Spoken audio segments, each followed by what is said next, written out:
Son of Mallah VIP chief भाई मुकेश साहनी आज India गठबंधन में शामिल हुए। उन्होंने संविधान और आरक्षण को समाप्त करने का दावा एवं वंचित, उपेक्षित, उत्पीड़ित, दलित व अति पिछड़े वर्गों की क्षेत्रीय पार्टियों को खत्म करने की साजिश करने वाली भाजपा को हटाने का संकल्प लिया। देश की बहुसंख्यक युवा नौकरी, रोजगार, शिक्षा, स्वास्थ्य एवं विकास जैसे मुद्दों को प्राथमिकता देकर सकारात्मक राजनीति करने वाले इंडिया गठबंधन को लोग चुनेंगे, न कि विगत 10 वर्षों से नफरत, विभाजन, बेरोजगारी, महंगाई और गरीबी के अंधेरे में ढकेलने वाली नकारात्मक राजनीति करने वाली एनडीए गठबंधन को लोग चुनेंगे। आज आप लोगों ने देखा होगा, हमने ट्वीट करके एक वीडियो रिलीज किया है जब बैठक चल रही है गया में, भाजपा का इंटरनल बैठक है, चुनाव की तैयारी की बैठक चल रही है। वरिष्ठ नेता भाजपा के वरिष्ठ मंत्री बिहार सरकार के प्रेम कुमार जी साथ बैठे हैं और उनके सामने एक भाजपा का वरिष्ठ नेता कहता है कि हमको प्रचंड बहुमत चाहिए, 400 पार कराइए और हम लोग संविधान को खत्म कर देंगे। हम लोग ये बताना चाहते हैं कि किसी माई के लाल में दम नहीं जो हमारे देश का संविधान को बदल सके, लोकतंत्र को छीन सके और जो असली चेहरा जो बीजेपी का है वो सबके सामने वो उजागर हो चुका है। जो असली चेहरा जो है बंद है वो उजागर हो चुका है भाजपा का। यानी जो बात हम लोग कहते थे कि संविधान और लोकतंत्र पे खतरा है,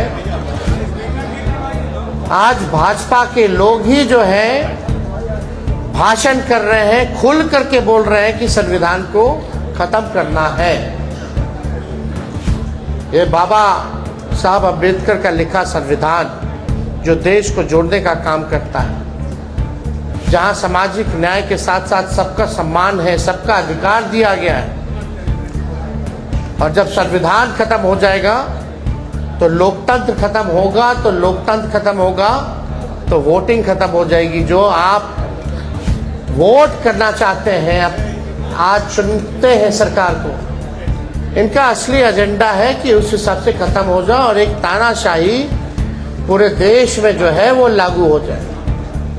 और कोई पहली बार भाजपा के नेता ने नहीं बोला, दक्षिण भारत में भी भाजपा के लोगों ने बोला, राजस्थान में भी भाजपा के नेता ने बोला और लगातार ये बिहार में हो रहा है।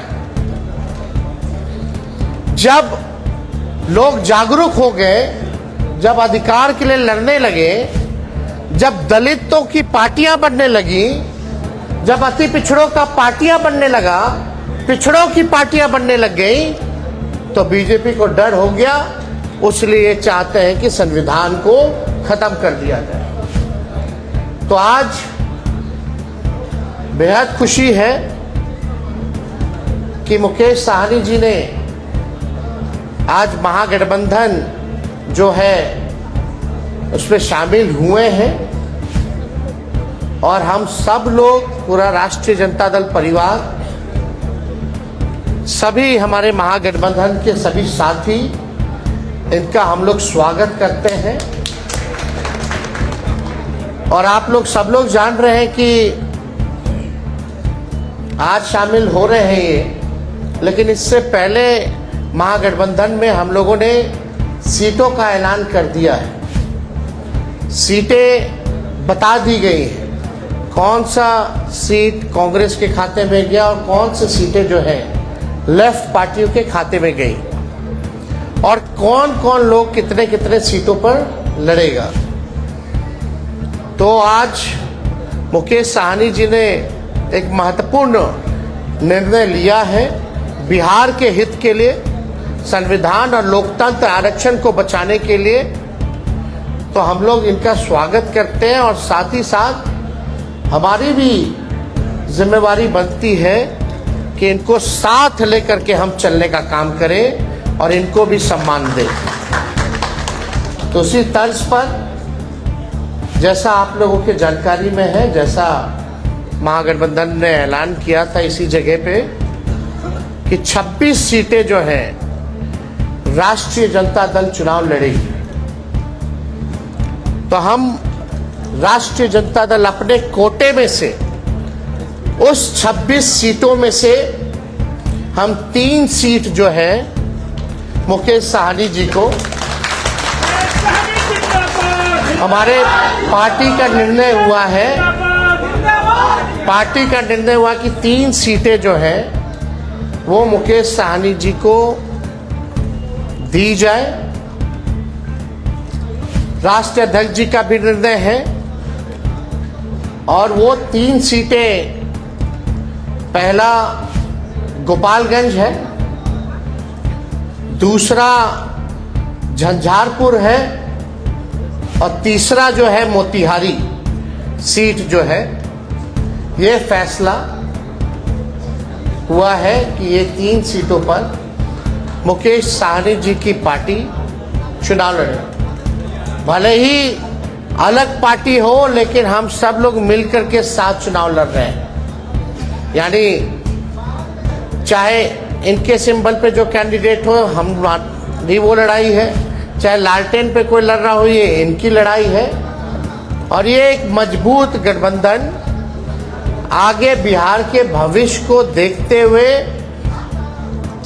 केवल लोकसभा ही चुनाव नहीं बल्कि आने वाला जो विधानसभा चुनाव होगा, क्योंकि समय तो ज़्यादा नहीं रह गया है और आप लोग सब लोग जान रहे हैं कि नीतीश जी का तो जब मन है कभी भी करा ले, कभी भी हो सकता है।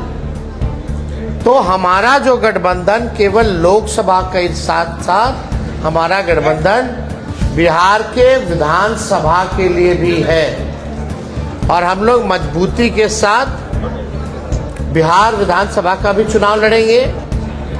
और समय भी जो सम्मान की बात लगातार मुकेश साहनी जी करते रहे हैं, तो जिस प्रकार से राष्ट्रीय जनता दल ने